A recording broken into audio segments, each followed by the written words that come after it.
impersonal sort of achievements done. It's about contributing to their lives. And I know I'm going so far afield at this point, but that's how you get buy-in. And that's how you get an athlete who will literally do anything you ask them to do in training, no matter how boring and unglamorous it is, like all that foundational stuff, because they understand that, again, you have their best interests at heart and you are totally invested in them as people, not just as athletes, rather than kind of exploiting them for your own success. Yeah, on my hustle, keeping it going. This what you need. Yes, indeed. This is Coaching Your Coaching, hosted by Yash, the podcast, interviewing the elite, high school, collegiate, and professional athletes, trainers, and doctors. Really, it's the dopest info that you need. This is Coaching Your Coaching. Let's go. Everybody, appreciate you guys hopping on. Really special guest today, Greg Everett, the man who literally needs no introduction because he's the face of weightlifting. You can see him everywhere at Catalyst Athletics. And of course, everybody knows that voice because you hear him in every video. So first off, Greg, why do you do what you do? It's better than any other job I've ever had.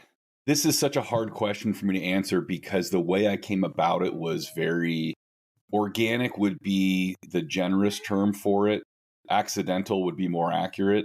And essentially it was just so many elements and opportunities in my life kind of converged at a certain few key points. And I took advantage of those opportunities and found that at these various times, I just happened to have the specific combination of experience and seemingly unrelated skills that would allow me to kind of parlay this into an actual career, which, 15 years ago was essentially unheard of, being able to do something like this for a living, specifically to weightlifting, especially. Awesome. That definitely makes a lot of sense. And one thing I really wanted to touch on was one of your first books that really earned notice was Screaming at the Wall, which was way back in 2000. And you actually wrote that at the age of 20. I wanted to talk at that such of a young age. Like, did you know that creating books was something you wanted to go into? Was it something where it just felt really natural? Or could you just talk to me what it was like at that age to write that book?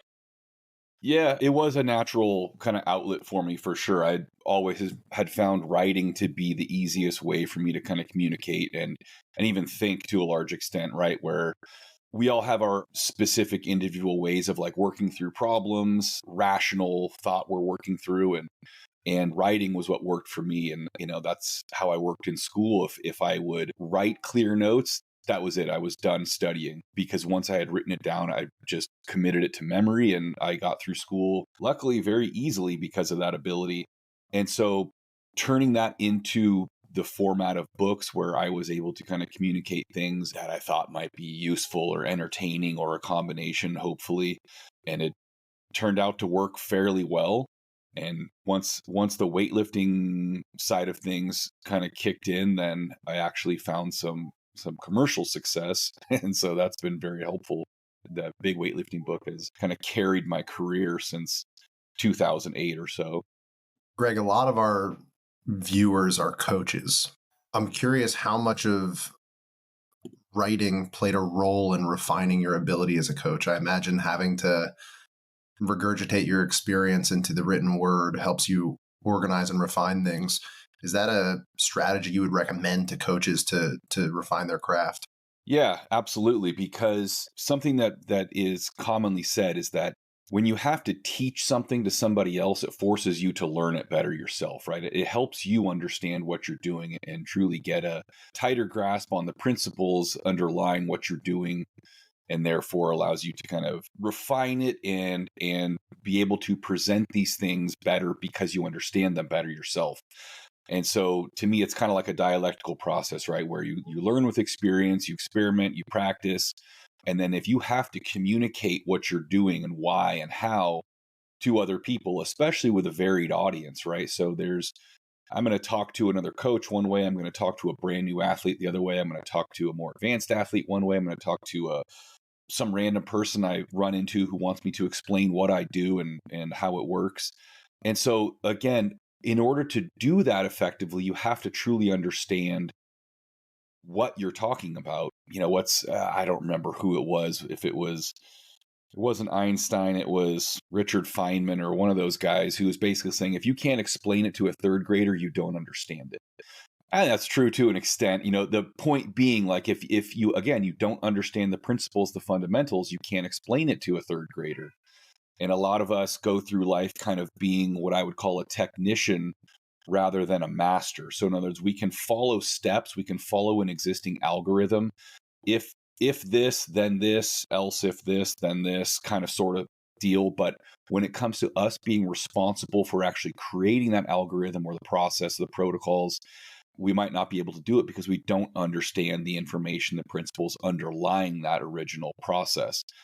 And so having to work through that in writing and actually explain it, number one, it shows you the gaps in your understanding, the gaps in your knowledge, because I don't know how everyone else's brains work. I assume it's somewhat similar to mine, but you can have this idea that you understand something because you're not examining it that extensively and that closely until you have to actually present it to somebody else.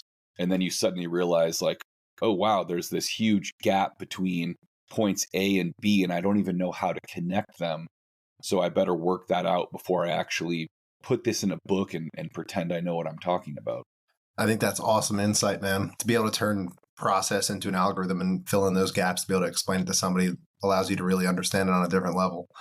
But combining that with experience gives you the, I guess, expertise to make an art out of knowing what to do in the right moment for the right athlete. I'm curious, when you do your writing, do you have set aside writing time, or is it kind of at the end of a work day cataloging your experience when the inspiration comes? It just depends on the type of writing. I can bang out an article in the middle of a tornado. That's easy enough for me. It's usually a pretty quick, simple process. If it's a book project, though, I need to set aside larger chunks of time. So, for example, like the last book, Tough, I wrote, I put myself on a pretty tight deadline to get it finished. And so the way I was able to do it is that was my routine. Every single day I would do my little morning walk, journal, coffee, whatever. And then I would come out in my office, shut everything off, lock the door, and I would basically give myself from that 7:30 or 8 in the morning till 11 o'clock training time. I had to spend that time working, writing. And, some days that meant a lot. Some days it meant very little, or going back and kind of editing previous days' work. But that allowed me to knock out that book in a couple months. I forget exactly what it was, but it's a relatively quick process as long as I have a long enough time where I can actually be focused instead of getting pulled in 1,000 directions like I am, throughout the rest of most days. Definitely, Greg. That makes a lot of sense. And one thing I wanted to touch on was looking back through your YouTube channel, Catalyst Athletics, and looking how far back and how early you started creating videos. I feel like at that time, there wasn't as much popularity with creating channels to support, maybe I would say a business, but also to spread information like that. And now the barrier of entry is a lot lower, and anybody and almost anyone could get in with just an iPhone. But I'm really curious, starting that early with content, what was the mindset from starting at that time before it was really popular and with a higher barrier of entry? Yeah, well, you talk about going back in YouTube, and just to really make it even more ridiculous, the first video content I was putting out was QuickTime because YouTube didn't exist yet. And I later had to redo those videos multiple times over, but people just can't imagine a world without YouTube, let alone Instagram and Facebook and stuff like that. So yeah, it was a completely different landscape. And I think the main reason I started doing is because there was just nothing else out there. And so it was, I don't remember at that time, I don't remember seeing it as like a business opportunity, like, oh, this is perfect. I can get my foot in the door early and totally dominate the market. It was more like, man, there's nothing out there. This is terrible. When I was 15, trying to teach myself snatch, clean, and jerk with absolutely zero resources and coaching, it sure would have been nice to be able to go to a computer and type in how to snatch or, whatever. And so I kind of approached it from that direction, which is the same way I wrote that book, is what would I have wanted as someone learning the lifts for the first time and not having access to a coach? How do I present this stuff in a way that is kind of as densely information packed while also being accessible to essentially anybody, regardless of their background, and kind of build, I guess, literally a library of resources that would kind of cover the entire series of steps from I don't even know what a snatch and clean and jerk is, but I want to try it, to I want to try to make a world championship team and or become a coach of lifters at any given level. And so I think that's what it evolved into over time, whereas initially it was just kind of like whatever was on my mind, that's what I was going to make a video on. And I think the first big project was the exercise library, right? So it wasn't the first exercise library on the internet by any means, but it was the first weightlifting specific one. And I think that really helped me get a leg up, because that's a constant draw for people to kind of bring them to Catalyst Athletics if they've never heard of it before. If you go on Google or YouTube and search any weightlifting exercise name, there's a very good chance that one of my videos will be the first or near the top to show up. Definitely, Greg. And just hearing your thoughts on how you used to construct your videos and creating something for almost yourself where you didn't like the quality out there and you went and did something that you would have wanted yourself is definitely very ahead of its time. It was really cool to see that going back. And another one I wanted to bring up from your content journey was in 2013 with the full documentary film that you created. So if I'm correct, I think that was the first full feature documentary of weightlifting in the US. And I'm sure that you also wrote, filmed, edited, and even recorded completely independent, which I thought was just really crazy. I mean, our podcast, we tried to create something recently at the CrossFit Games, and we were so surprised by how much it takes to create a documentary, how many people are involved, and ways to go about it. And it was so cool to see that you did it way back in 2013. I was wondering if you could take me back to that time and talk to me about that process. Yeah, it was horrible, man. So it's funny because I end up getting a lot of credit in cases for doing things so independently and by myself, and I'll accept some of it. But also, the reality is that in almost all cases, it's because I did not have any other options, right? So who am I going to go to fund a movie like that in 2013 or 2012? No one is going to give me money. And so it's like, why even bother? And beyond that, I knew that I had at least the entry level abilities to make it work. And I look at it now, and even at the time when I first finished it, I was like, man, this is not anywhere near as good as it could have been. But I had budget limitations, to say the least. The fanciest my lighting got for interviews was I took the reflective windshield screen from my truck and stuck it to a piece of foam board to reflect the terrible fluorescent lights coming down from the dark basement during the Jim Schmitz interview at Sports Palace. That was my budget. It was essentially free or whatever I had on hand. And if anyone wonders why it wasn't HD, go find a way to look up the cost of an HD video camera in 2011 or 2012, and you'll see exactly why it wasn't HD. So it was a way for me to do it exactly the way I wanted, like to not have, if I brought in money from outside, obviously all of a sudden you have a producer who's just a guy who's like, no, make it look more purple or, whatever. They don't even know what they're talking about half the time, but you're like, okay, I'll make it more purple. But at the same time, I was limited by my lack of experience and education in filmmaking.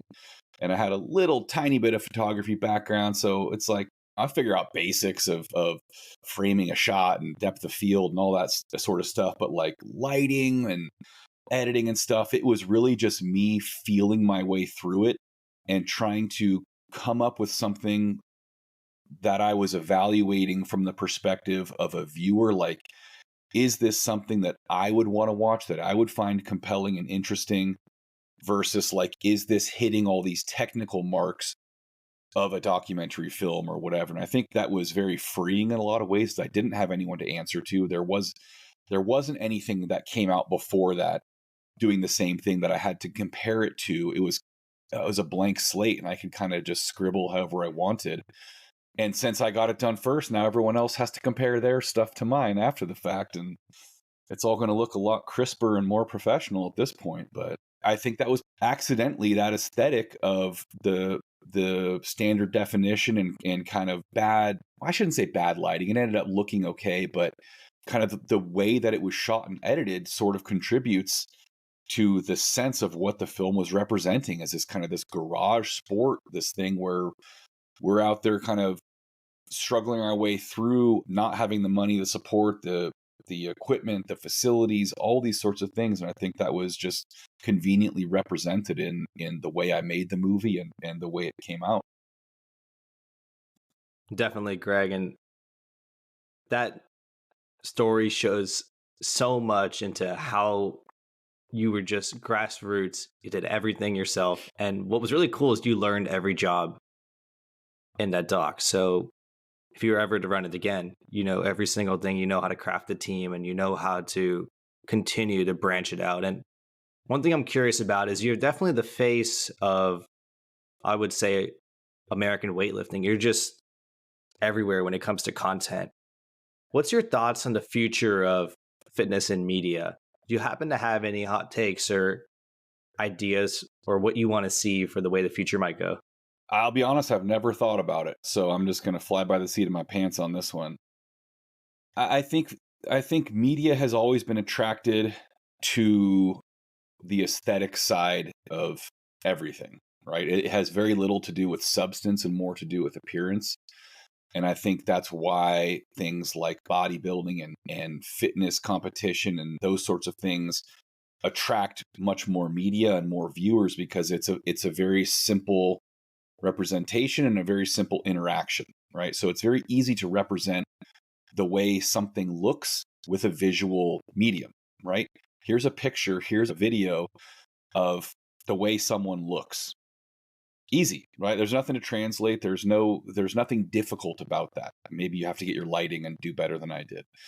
To get into the substance side of things is extremely difficult, because you're having to find a way to represent multifaceted experiences, ideas, purposes, meanings, all these things with what is primarily a visual medium. And that can be very difficult to do. You see even the best filmmakers in the world struggle to find ways to communicate ideas versus appearances. And so I think what I would like to see is more people trying to find better ways to do that, to explore what I would consider more interesting topics. So you say, you take the sport of weightlifting, is how do you get into why people do it? Kind of what purpose does it serve in their life? What kind of meaning does it provide? What part of their identity does it appeal to? And things like that, versus like, I lift really hard and it's difficult and I'm very disciplined, and kind of these very superficial sort of looks into it. And not even look into it, look at it is probably the more accurate way to put it. So I would like to see the media out there getting more into a broader array of things like that. And I think the only way that's going to happen is if people within each of those disciplines take responsibility for producing the media, rather than waiting for outside existing media outlets or production companies or whatever to take interest, because they're not going to. If it's not a commercially viable sort of thing, there is no interest. And that's the unfortunate reality of business, is that business has to come first. You have to make money, or it's not a project that you can do. And that's why weightlifting's great, is because there's no money. So you can kind of do whatever you want. Greg, I'm really curious, at this point in time, would you consider yourself a content creator? Among other jobs, yeah. And Yes. that's my difficulty. People ask me, "Oh, what do you do for a living?" And I'm like, "Well, how long do you have?" Because I can't just say I'm a weightlifting coach. I can't just say I'm a content creator. I can't say I'm an author. I can't say I'm a, video producer or whatever. But that's also what I love about what I do, is that I have my fingers in so many pies, right? I got so many pans on the fire, to use a couple cooking analogies. I have, I coach world championship level weightlifters. I coach absolute beginners and kind of recreational intermediate lifters through my online teams. I build websites for my own businesses and ventures. I make videos, I edit videos, I make podcasts, and I do podcast interviews. Like it's just like on and on and on. There's so many different outlets for me. And while it's overwhelming a lot of the time because I have so much to do, I think that's what keeps me engaged and interested long term. Whereas everything I've done previously, I've gotten bored with it after a short period of time because I think it was too monotonous. It was too much of the same thing over and over again. Whereas now I've basically created a job where I get to do essentially whatever I want. No one can tell me no. No one is telling me how to do it, or I have to change it and make it different because our split testing showed that, the people liked A more than B. Like, I don't do that. I just put out the thing that I think is good. And my business plan, my strategy has always been, if I work hard and I put out what I believe to be quality content that is genuine and authentic and not pandering or not trying to kind of fit a market need. Like, I'm not doing Google keyword searches to figure out what video to make next. I'm making my videos based on what I see people doing wrong or not understanding or struggling, whether it's my own lifters or people I see online, whatever. And then hoping that enough of those people like and appreciate what I do, that a small percentage of them will come from all my free content and throw them a few bucks my way. And it's working so far, thankfully. I love how you explain how many hats you wear on the business front and how overwhelming it could be. Writing, coaching, producing, creating content. But you also have a pretty deep personal life as well, with rock climbing, jujitsu, backpacking, your own training, your marriage. How do you balance everything? Like a chef in a kitchen, how do you make sure that every dish is getting the attention it deserves? Admittedly, I don't. And that's one of the current struggles of my life, is that my life is very much imbalanced towards the work side of things, and it has been for many years. And so the plus side of that is that I've gotten to where I am and achieved a lot and kind of am now in a position where I am kind of comfortably successful. But, I've had to sacrifice and compromise a lot with regard to my personal life. Pursuits outside of work, outside of weightlifting, have really, been put on hold, oftentimes for many, many years. And my wife, Amy, works a ton too. She does a lot of coaching. She works for HWPO as their head weightlifting coach. And so we're both always working. And our daughter is now, 21 years old, in college. And you look back and you're like, oh my God, 20 minutes ago, she was 7, running around the gym and driving me nuts while I was trying to work in the office. And so one of my primary goals now is continuing to find ways that I can streamline what I do and make things more efficient so that I'm able to get the same amount done with less time and energy. So I have more of those to put into life, right? And work is a very big, very important part of life to me. Like I find it very rewarding and kind of meaningful, but it can't be 90% of life, right? And so I am trying to learn how to do that better, and it's not super successful so far, but I'm getting there. At least I have the idea. Hell yeah, dude. I'm fascinated by the fact that you and your wife are both such high level weightlifting coaches. And I'm curious, do you guys butt heads? Do you have discrepancies in your philosophies and your approaches? How do you use that to better each other? And is there any areas where there's just a hard line of disagreement? No, this is the amazing thing. And people always ask us, like, how do you guys stand to work together? We're like, it's actually really easy. And I get that question when I do Q&As on Instagram. At least once every Q&A, someone will ask, like, what's the secret to a successful marriage? My answer is always marry the right person, right? And it sounds like a facetious answer, but it's true. If you marry the right person, yeah, of course you have to put effort and some work into it, but it's not a job. Like you're not struggling to make your marriage work in the same sense that if you have a job that you love, you're not struggling through it every day, despite the fact that some days will be harder than others, right? It's always on balance, a relatively easy thing, and it works well. With regard to, weightlifting specifically, it's been pretty straightforward because from the beginning, we have each coached our own lifters, and we don't really get involved with each other's lifters a whole lot, other than in a supportive role and as part of kind of the overall atmosphere, right? So, for example, Amy coaches Maddie Rogers, very well known Olympian, million-time American record holder and international medalist, all this stuff. I don't have anything to do with her training, right? I don't write her programs. I don't teach her technique. When she's here for camps and stuff, I'll cheer for her and be supportive and all that stuff. And if Amy ever asks me a question, I'm going to help. And she'll do that, twice a year. Like if Maddie's struggling with something and she's like, I just need a second set of eyes on this, I'm going to do that. And it's the same with my lifters. And so I think that's what makes it easy, is we're not stepping on each other's toes. I'm not trying to coach her athletes and talk over her. She's not trying to coach my athletes. And we are both there together to support the team as a collective, right? And we're basically like team mom and dad, essentially, when it comes to that stuff. And so it's a very easy relationship. And as far as, the business goes, we both have our roles. Like I do all the content and this sort of stuff. She does things like a lot of the admin and bookkeeping and things like that. And then she has her own stuff. Like she has a little online team. She has her HWPO coaching where she works with their CrossFit Games athletes. Plus, they have their online programs, and she does all the programming for that weightlifting stuff and check-ins.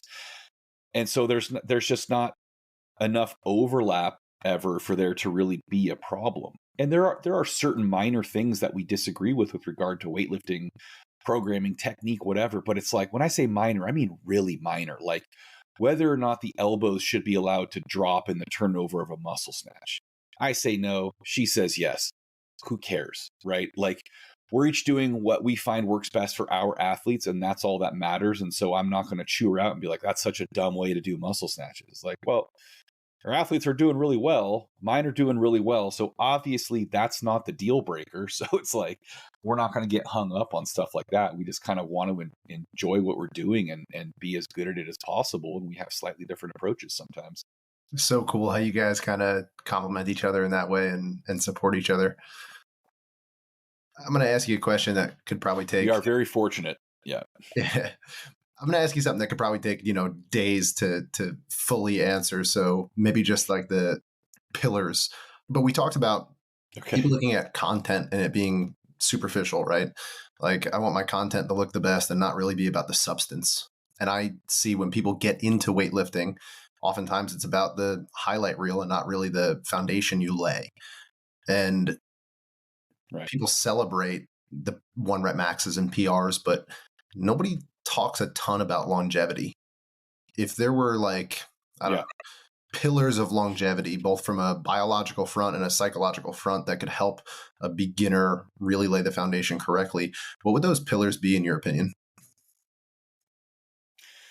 On the physical side, first and foremost is being adequately prepared in terms of mobility and joint conditioning and things like that to be able to successfully, productively manage the workload that you are putting on yourself. So this doesn't mean that you can't start weightlifting until you have perfect mobility. It means that you are working within the constraints of your current mobility, and you are, actively working to improve it over time so that you can expand those constraints, right? You are not forcing yourself into positions under big ballistic loading that you are not prepared to support or can't adequately reach safely, right? Warming up well. This one is such an easy, low-hanging fruit sort of thing. Warm up adequately every single time you train. People get lazy, they get in a rush. Well, I only have an hour to train. Okay, well then you need to do a little less. Like you still need to be warm. Like your warm up doesn't have to take 45 minutes. You don't have to do every single exercise you've seen. You need to do the basics and the things that apply specifically to your needs so that you are, again, not creating undue stress on your body totally unnecessarily, right? Like you're just racking up mileage and wear and tear for no good reason.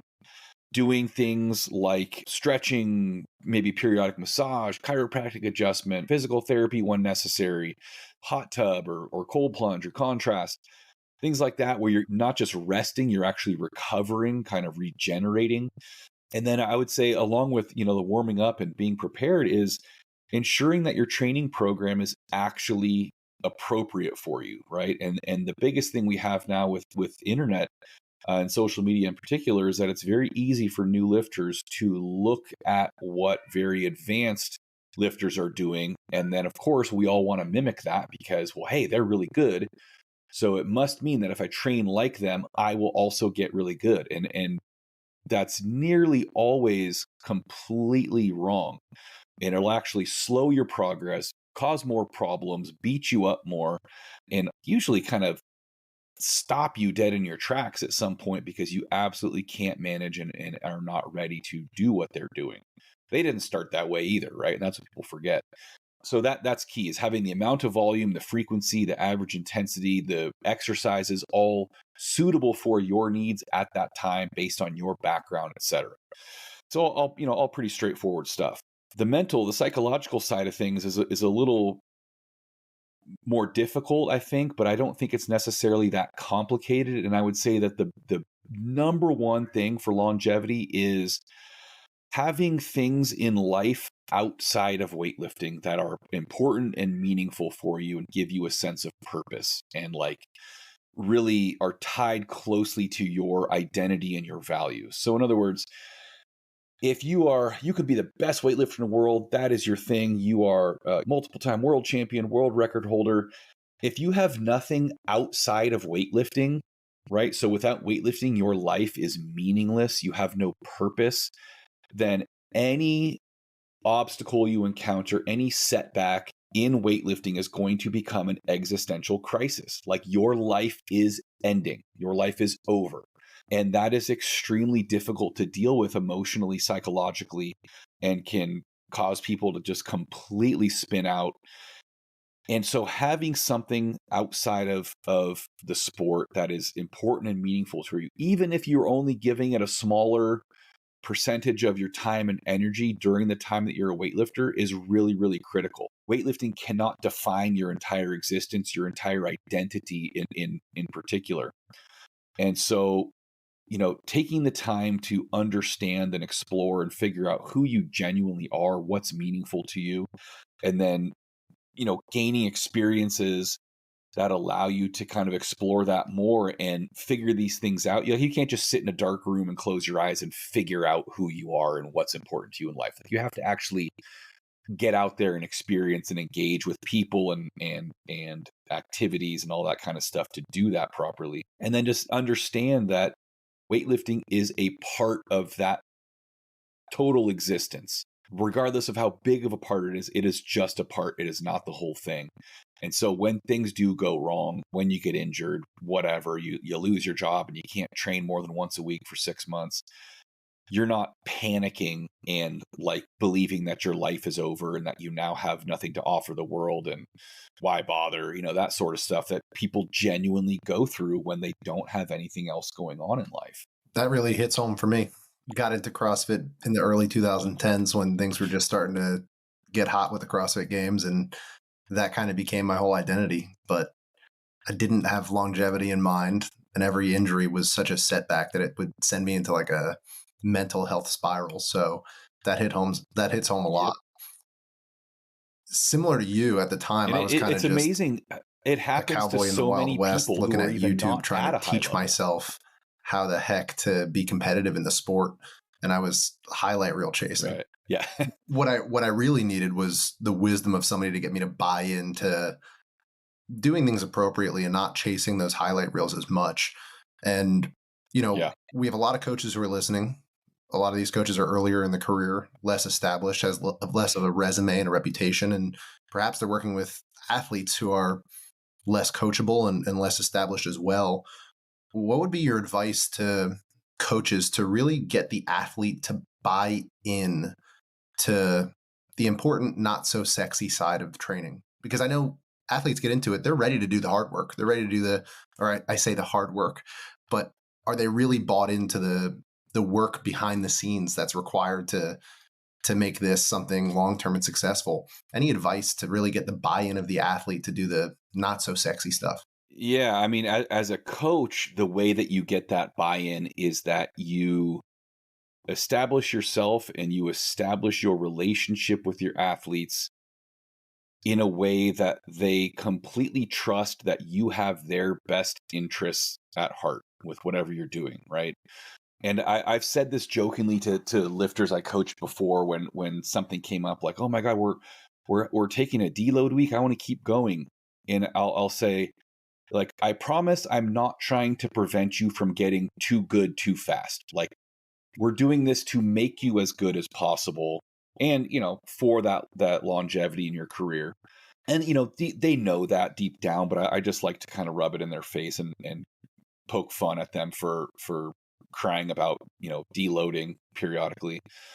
But you as a coach, you do that by consistently being that person, right? And showing that you are fully invested in your athletes, not just as athletes, but as people, right? So in other words, your athletes cannot be a commodity for you to sell your, as your coaching business, right? So in other words, a lot of people get into coaching for, even if they don't recognize it consciously necessarily or are willing to admit it, because they need the athletes to, as basically tools to gain exposure for themselves and kind of their glory hunting versus having a kind of a more noble purpose, meaning helping these people succeed and achieve the goals that are important to them and be the kind of person that they want to be. And athletes know that, like, they can see that pretty quickly out of the gate, which means you're never going to get them to buy into anything you're doing. And those are going to be the coaches that athletes bounce around from all the time because they know you're not committed. They know you don't really care. And so showing, and it doesn't mean like you don't have to be their father and like raise them or anything, but like you need to have that genuine relationship with them person to person, and you need to communicate with them like that rather than as if they are just these tools for you to use for your own success, or they're kind of machines where you just you plug in the numbers and then, okay, go Johnny, go do this thing I gave you. So I think that's the key, is from day one, engaging with them on an interpersonal level that shows them that you are a person too, that you care about what you're doing. And Joe Ken. So Joe Ken is a strength coach friend of mine. He was with the Panthers for years, but he's this really funny, like boisterous guy. But I remember him saying something like, and I'm going to get it wrong, so forgive me, Big House, but it's like, no one cares about the X's and O's if you don't care about the Tommies and Joes or whatever. In other words, kind of like no one cares how much you know until they know how much you care, sort of thing. Like, you have to see athletes as human beings, and they have to see you as a human being, not some weird like authoritarian or taskmaster sort of person who's just there to kind of get these more, I don't know, impersonal sort of achievements done. It's about contributing to their lives. And I know I'm going so far afield at this point, but that's how you get buy-in. And that's how you get an athlete who will literally do anything you ask them to do in training, no matter how boring and unglamorous it is, like all that foundational stuff, because they understand that, again, you have their best interests at heart and you are totally invested in them as people, not just as athletes, rather than kind of exploiting them for your own success. Greg, that makes a lot of sense. And it's crazy you brought up Joe Ken, because we just had him on last night. And I wanted to ask you, yeah, that's just such a crazy coincidence. And Coach House mentioned something that I'd love your perspective on. So I asked him yesterday, what is the biggest difference between a good coach and a great coach? And his perspective was that there are a lot of great coaches, but to call somebody the GOAT coach, they need great athletes. And that's what turns them into a great coach, because his point was that there are a lot of great coaches without really solid athletes, but you never hear about them. I'm curious, what's your perspective on that? Would you take a different route, or do you agree with that? I agree in the sense that that's what you need in order to have the reputation and be recognized as a truly great coach, is you have to have athletes demonstrating extreme, highest level of ability. However, the secret in all athletics that coaches hate admitting is that the way to be most successful as a coach is to have talented athletes. That's the only way to have the best athletes on earth, is they have to be the best athletes on earth and then work really hard and diligently and with discipline and dedication and have good coaching, right? They need all of those things. My grandfather used to say, you can't make a racehorse out of a mule, right? It doesn't matter how good of a jockey you are not going to win the Kentucky Derby on the back of a mule, right? You have to have that raw material to work with. And you have to have an athlete who is willing to do what it takes to take that raw talent and turn it into, phenomenal accomplishments. So I agree with him in that sense. That is what you need to be recognized as a great coach. However, to be a great coach, I don't think you have to have any particularly good athletes. You can have people with absolutely no natural talent. But what makes you a great coach is your ability to help whoever you're working with get as good as they possibly can within whatever constraints they are working with, right? So in other words, if I have a world champion weightlifter, I have had one world champion weightlifter, people could say, oh, he's a great coach. But what about the hundreds of other athletes I've coached who've never even snatched body weight? Well, that tells me that I had one phenomenally naturally talented athlete walk through my door one time, totally by chance, who got to the world championships. And all the people who are actually dependent on my ability as a coach got nowhere, right? So that reflects on me as a coach. I'm not a good coach. I'm a guy who got lucky one time. And that's an extreme example, but those coaches are absolutely out there, and coaches get a lot of credit for things they didn't actually do. And then on the other hand, a lot of great coaches, like you said, never get credit for all the great things they've done because they don't have a highly visible athlete making these phenomenal achievements that are in the public eye. And I think what it comes down to is, who do you want to be as a coach, right? I posted something years ago. It was like, I would rather be a hard worker who never wins than a winner who never works hard. And the difference there is, what is your priority? What is important to you? The work you're doing, that sense of purpose and meaning of what you're doing, or the recognition that you're going to get? Because they're not the same thing. If you're lucky, you get both. You get the recognition from your hard work, but that should be a product of that, not the goal itself. But that's not what all people want. Some people just want the recognition. That's the only reason they do what they do. And that's fine. That's up to them, as long as they're honest with themselves about it. And importantly, I think if they're honest with other people about it, would be the key. But of course, we rarely are honest with others about our true motivations, because if they're not noble and respectable, then of course we don't want to share them because we're ashamed of them. Definitely. That makes a lot of sense, Greg. And it's no wonder you guys are such close friends, because Coach House followed that question with your exact response, which is, in his NFL terms, it doesn't matter if you get 4 and 5-star recruits on your team and you send them to the NFL. It's the amount of 2-3 stars that you convert to 5 stars and send them. And it's cool that you guys made literally the same point in less than 24 hours apart.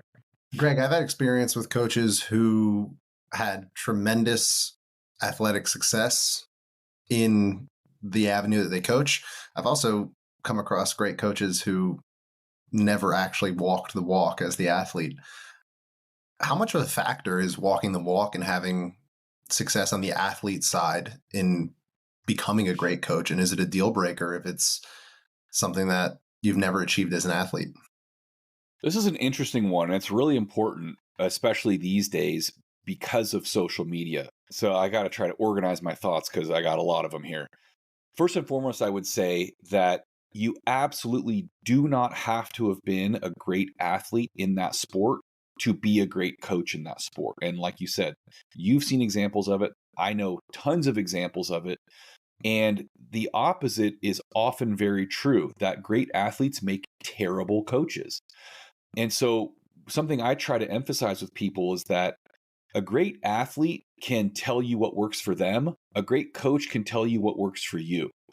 In other words, the reason that great athletes tend to not be good coaches is that because of their natural ability, they've never really had to work out how to make things happen, right? They've never had to figure out how to get really strong when they weren't naturally strong. They've never had to figure out how to get quicker. They've never had to figure out lift technique because it was something they just picked up naturally, like walking. And so then if someone else is asking them to help them with all those things, they have nothing to offer. It's kind of like, well, this is what I did in my career. It's like, well, great. That does not work for me. So what else can we do? I don't know. Right. And so that's what we see now with social media is athletes kind of parlaying their accomplishments as athletes into alleged expertise in helping other people become good athletes. And they are making good money. They're becoming very popular. And it's basically, unfortunately, on the backs of people who are not getting the success that they are paying for and expecting because the people don't actually know what they're talking about. On the other hand, if you have a coach who never competed beyond, like, say, the local level as a weightlifter, I've seen him produce world championship, medalists, world champions, world record holders. And so the bottom line is that coaches need to be evaluated on coaching, period, not on their athletic accomplishments. Those athletic accomplishments might contribute to their coaching ability in a lot of cases, but not because of the accomplishments themselves, but because of the experience as an athlete. So to now back up again, I do think it is important to have experience as an athlete in the sport you coach at some level, right? If you're coaching competitive weightlifters, I think it's very important for you to have had experience competing in weightlifting, even if it's at the local level. Ideally, it would be more like national level. I never competed beyond the national level. National championships was the highest level I ever achieved. I coached like 7 or 8 lifters at the world championship level. I have never experienced what they experience in those competitions, but I'm doing okay with them, right? So I have enough experience understanding what competition is like psychologically, emotionally, and then of course practically to guide them through that. And then of course through their experiences, I learn more because I'm paying close attention and kind of experience it vicariously to some extent. So I think, yeah, having the baseline of experience is good, but you absolutely don't need to have the same level of achievement of the level of athlete you want to coach.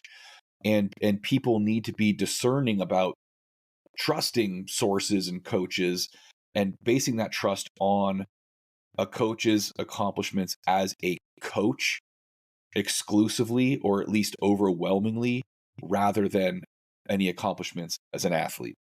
Greg, being a creator myself, I'm always surprised by how in our industry, sometimes the piece or the idea that you spend a lot of time on that you think your audience would just be so engrossed by is actually the one that flops. But the one that you never thought would be the idea that's completely engrossed by the audience is the one that does extremely well.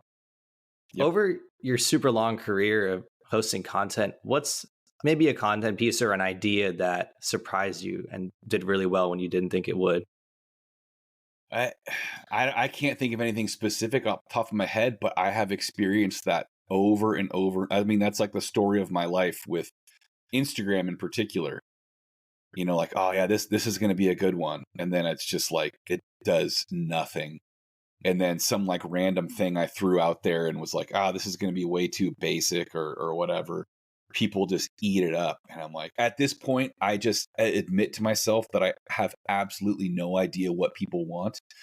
And so my best approach has been to continue doing what I think is quality content and what I think is valuable, because otherwise I'm just kind of throwing darts in the dark. Like, I clearly have no idea what I'm doing beyond doing things that I think are cool. And again, there are enough people who agree with me that I've been successful enough.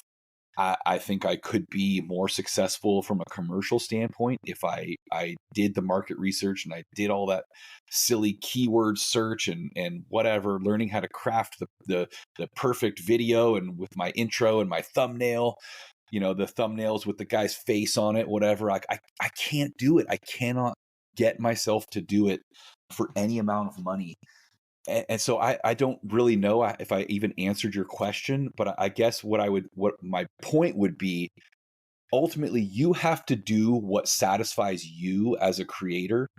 At the end of the day, you have to be able to look at the products of your work and be proud of them and feel like you did a good job and you are happy to go to bed with that on your mind, versus like, oh man, that video was really successful, but that's in the internet or on the internet for the rest of eternity, and I look like an idiot.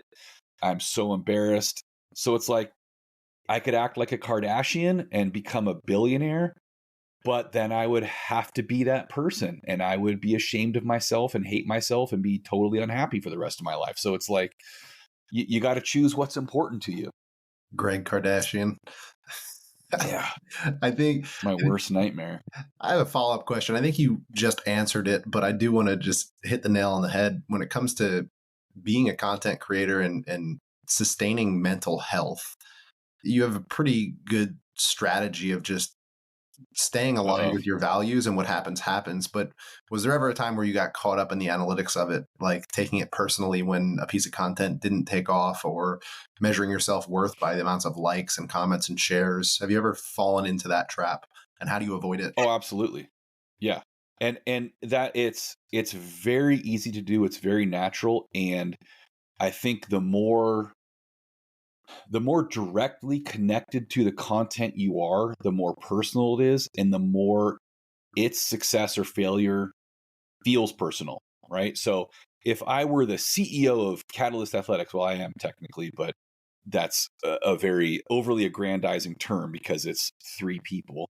But if I were some like executive of a large company that was producing content, and so the content itself was being made by a team of people that I managed, and it was based on market research, like, okay, well, it looks like this will be successful, so we'll do a piece on this, and Gary over there is going to write the voiceover, Timmy's going to do the voiceover, Jane's going to do the editing, whatever, and then it flops. It's like, okay, whatever, a commercial product was unsuccessful. We move on, we do our split testing, we learn from it, we make the next commercially viable piece. But with Catalyst Athletics, I'm coming up with the idea, I'm shooting the video, I'm editing the video, I'm writing the scripts, I'm doing the voiceover, I'm doing the thumbnail, I'm literally doing every single part of that. It is me personally kind of basically testing what I think is valuable against what everyone else thinks is valuable. And so when that falls short, you're like, man, I am really not good at this. But again, so yes, to answer your question, I absolutely fall into that trap all the time, because that's the way social media is set up. That's kind of its point of existence, is to keep you attached to it in every possible way. And the way that works is through emotional response, right? Is you have an emotional attachment to this thing, this medium, which is just like remarkably unhealthy in every possible way. Most of us recognize that, and we still can't break free of it. But what I have to, again, kind of what I was just saying earlier, I have to remind myself the reason I do it is to help people succeed at what they want to succeed at, and to produce work that I can be satisfied with and proud of, and that kind of meets my criteria for success, which is not necessarily stats on social media or even money. And so as long as I'm meeting those criteria and I'm happy with the product, I have to be able to live with that and be okay with it. And despite the fact that I'll grind my teeth over some of that stuff every once in a while, like, God, I hate the internet so much. It's so stupid. It's just part of the game, right? You can't be happy about every single thing you do. That's awesome, man. And I appreciate you sharing that, because I think from the bottom of the mountain looking up for content creators, there's just this assumption that everything is smooth for those who've already, for lack of a better term, made it. And it sounds like the challenges are the same. Yeah, I have a very dysfunctional relationship with social media, to say the least. So some of the people really embrace it. Like some people, it's like this perfect medium for them, and like it for whatever reason it just perfectly complements their character, and they love everything about it. They love doing the statistical analytics and all this stuff, and they like being, goofballs and making silly thumbnails and all this kind of stuff. And it's just not for me. I just can't stand it. And so I'm trying to do the best I can working within that environment. And it can be very alienating and very difficult. But again, I feel like someone has to be the reasonable adult out there. And it's like, okay, you guys do your crazy TikTok dances. I'm going to go ahead and keep doing educational content that I think is valuable, and we'll see who lasts longest. And so far, I feel like I'm winning, if we're being honest. I've been around doing this for 20 years now. We'll see where the TikTok stars are in 5. Hell yeah, man. So I'm curious about like the near term future. Obviously, you've been creating for 20 years, and it just seems like that's the pace you live at. I'd love to know, both in business and personal life, what are your sights set on next? What's the next book or project in your business life? And what's the next athletic venture or backpacking trip in your personal life that you're excited about and dialed in on right now? Oh, man. I have so many projects backed up and looming over my head day to day. So I really need to do a 4th edition of my weightlifting book. That's a priority. And so the short to medium term goal is again finding a way to free up more of my time for the creative projects that ultimately are kind of what underpin the business, right?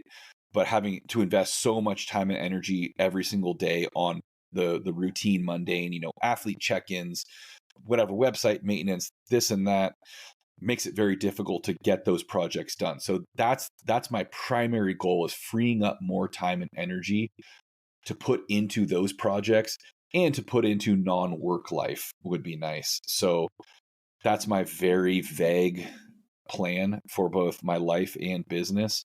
And it's never really been more detailed than that since I started. With regard to the athletic side of things, man, just trying to survive at this point.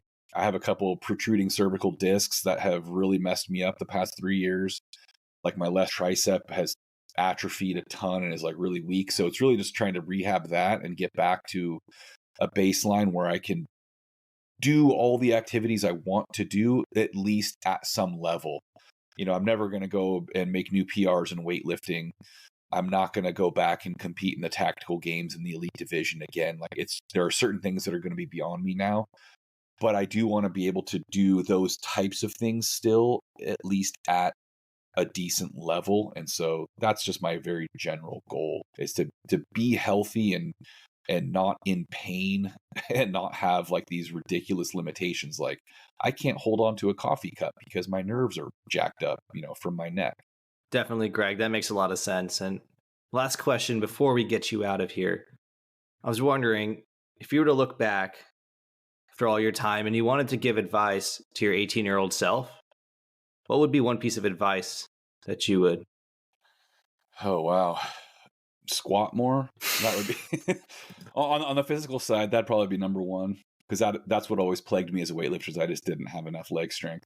But more seriously, I think that the best advice I could give myself would be to remain focused on what I truly found important and meaningful and valuable, and not be worried about how that was perceived by other people, or even how I was perceived by other people, because I grew up an extremely self-conscious kid. It took me years to kind of get past that to a point where I could actually function in any meaningful way. And so I look back at it and I'm like, oh my God, I would have behaved so much differently, growing up, had I known what I know now. So it would be along those lines for sure. Definitely, Greg. Well, we really appreciate you hopping on today with us. I wanted to make sure you plug any projects or websites and where people could find you just before you head out. Oh man, catalystathletics.com is the website. There are approximately infinity articles, videos, exercise demos on there, all free. There's tons of training programs that are really cheap. Instagram is where I'm most active, social media, and that's just at Catalyst Athletics. And then go buy my book, Tough, hardback, paperback, all the ebook formats, every audio platform you can think of. It will make your life much better, and it will make my life better because I'll get like $5 from you. So. Awesome, Greg. Well, thank you so much for joining us. Thank you for having me. Appreciate it. Greg, it was a pleasure, man. Have a great day. Thank you.